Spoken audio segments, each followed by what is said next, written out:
A sandwich started the First World War? In the early 20th century, tensions between nations in Europe had been building. Alliances were formed, power was sought, and the stage was set for what would become the First World War. But how does a sandwich fit into all of this?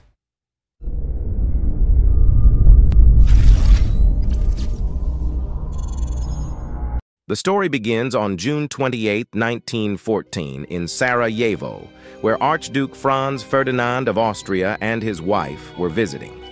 As they paraded through the streets, a group of conspirators had plotted to assassinate the Archduke. Their first attempt that day, involving a grenade, failed. The Archduke and his wife, understandably shaken, continued on.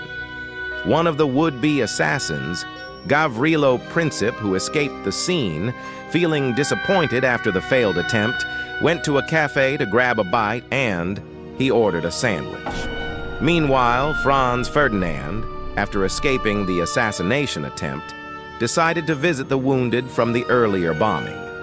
But his driver took a wrong turn.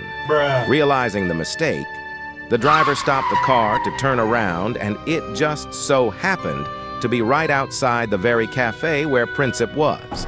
Seizing the opportunity, Princip stepped out and shot both the Archduke and his wife.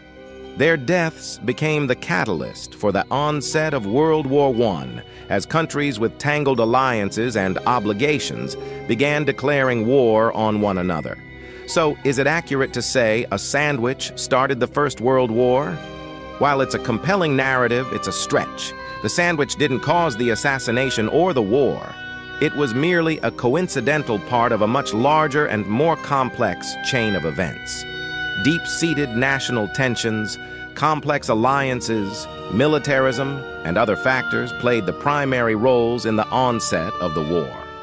The sandwich? It just happened to be at the right place, at the wrong time.